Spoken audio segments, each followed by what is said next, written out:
పిల్లి మ్యావ్ అంటుంది, కుక్క బౌబౌ అంటుంది, ఆవు అంబా అంటుంది. సృష్టిలో ఏ జంతువైనా తన కోతే తాను కోస్తుంది, కానీ ఒక్క మనిషి మాత్రమే నానా కోతలు కోస్తాడు. ఏపీలో ప్రధాన ప్రతిపక్ష నాయకుడు చంద్రబాబు నాయుడు అయితే నోటికొచ్చిన కోతలు అన్నీ కోస్తారు. నలుగురు నవ్విపోతారేమో అన్న బెరుకు లేకుండా, అందరూ అసహించుకుంటారేమో అన్న జంకు లేకుండా, ఎంచక్క ఏమాత్రం సిగ్గు లేకుండా ఆయన కోతలు వినిపిస్తూ ఉంటారు. 3 సార్లు ముఖ్యమంత్రిగా పనిచేసే నేతేనా ఈ కోతలు కోస్తోంది అని అందరూ ఆశ్చర్యపోయే తరహాలో చంద్రబాబు కోస్తున్నారు. ఈ కోతలపై డిబేట్ జరగాలంటున్నారు రాజకీయ విశ్లేషకులు. అంబేద్కర్ కోనసీమ జిల్లా కొత్తపేట అసెంబ్లీ నియోజకవర్గంలో ఎన్నికల ప్రచారం చేస్తోన్న చంద్రబాబు నాయుడు తాజాగా ఓ కోత కూశారు. రావులపాలెంలో కిరాణా షాపులన్నింటిలోనూ గంజాయి అమ్ముతున్నారని చంద్రబాబు నోటికొచ్చింది అనేశారు. నేను అడుగుతున్నా, ఈ రావులపాలెంలో కిరాణా కొట్లో గంజాయి ఉందా లేదా అని మిమ్మల్ని అడుగుతున్నా. నేను అడుగుతున్నా, ఈ రావులపాలెంలో కిరాణా కొట్లో గంజాయి ఉందా లేదా అని మిమ్మల్ని అడుగుతున్నా. కిరాణా షాపుల్లో గంజాయి ఉండడం ఏంటి? చంద్రబాబు పాలనలో అలాంటి స్కీమ్ ఏమైనా ఉండేదా అని పరిశీలకులు ప్రశ్నిస్తున్నారు. బాబు కూతపై కిరాణా వ్యాపారులు, ప్రత్యేకించి ఆర్య వైశ్యులు నిప్పులు చెరుగుతున్నారు. రావులపాలెంలో 99% కిరాణా వ్యాపారుల్లో ఆర్యవైశ్యులు ఉన్నారు.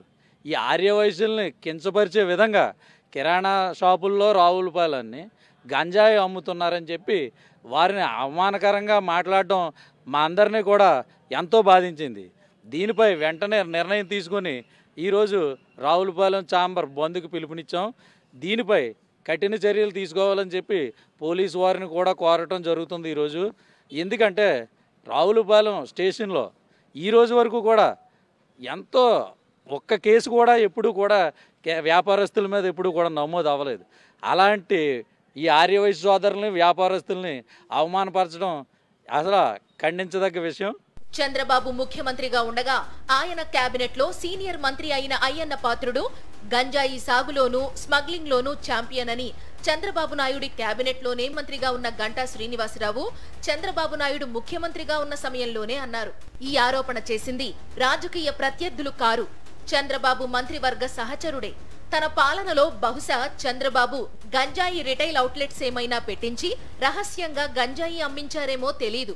తనలాగే అందరూ చేయిస్తారన్నట్లు ఆయన మాట్లాడడం బాగాలేదంటున్నారు వ్యాపారులు. చంద్రబాబుకు ఉన్న సమస్య ఏంటంటే ఆయన అధికారంలో ఉంటే బడుగు బలహీన వర్గాలను పురుగులను చూసినట్లు చూసేవారు. కనీస వేతనం ఇప్పించండి మహాప్రభు అని నాయి బ్రాహ్మణులు చంద్రబాబుకు మొరపెట్టుకుంటే ఎక్కువ మాట్లాడితే తోకలు కత్తిరిస్తా అని బెదిరించి పంపారు.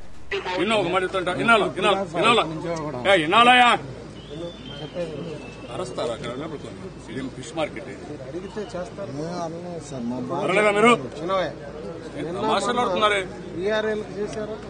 ఎవరికైనా వాళ్ళు అల్లరి చేశారా? మీరు ఏం చేస్తారు? నమస్కారం మీరు చెప్తారు. మీరే చేయాలి సార్. మాకు మీరేం చేస్తారు చేయండి. చెప్తున్నా, మర్యాద కాదు మీకు. ఎవరు బెదిరిస్తారా? మీరు ఎవరు బెదిరిస్తారు? ఏ ఊరి మీద తెలుసా నీకు? 9 ఏళ్లు పరిపాలించా, ఒక్క రోడ్డు మీదకి రాలా. న్యాయం ఉంటే నేను ఎత్తుక్కుంటూ వస్తాను. బెదిరించాలంటే మాత్రం తొక్కట్టే. దళితుల్లో పుట్టాలని ఎవరైనా అనుకుంటారా అని ముఖ్యమంత్రి హోదాలో ఉన్న చంద్రబాబు విచిత్రమైన కూత కూయడం చూసి లోకమే విస్తుపోయింది. నువ్వు ఏ కులంలో పుట్టావు నీకు తెలియదు. నువ్వు పుట్టాలను కోరుకున్నావా? ఎవరు మాత్రం ఎస్టీ కులంలో పుట్టాలని కోరుకుంటారు? డబ్బులు లేకపోతే అందరూ కూడా సంపన్న వర్గాలనే పుట్టాలని కోరుకుంటారు. లేదంటే అందరూ రాజుల కులంలో పుడితే రాజ్యాన్ని ఆలోచన అనుకుంటారు. అంతేనా?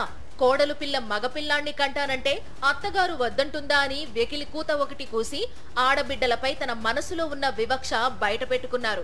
కాదు, కోడలు మగబిడ్డ కంటారంటే అత్తొద్దు అంటుందా? కాదు, కోడలు మగబిడ్డ కంటారంటే అత్తొద్దు అంటుందా? కాదు, కోడలు మగబిడ్డ కంటారంటే అత్తొద్దు అంటుందా? 2019లో ప్రజలు తనను తన పార్టీని ఇంటికి పంపడంపై ప్రజలపై మండిపడ్డారు. ప్రజలు తనను ఓడించి పొరపాటు చేశారన్నారు. జగన్మోహన్ రెడ్డికి ఓటు వేసి తప్పు చేశారన్నారు. దానికి ఇంతకు ఇంత మీరు అనుభవించండి అని శాపనార్థాలు పెట్టారు. తన హయాంలో తాను చెయ్యలేకపోయినా ఎన్నో మంచి పనులను జగన్మోహన్ రెడ్డి ప్రభుత్వం చేస్తూ ఉండడంతో వాటికి అడ్డుపడుతూ వచ్చారు.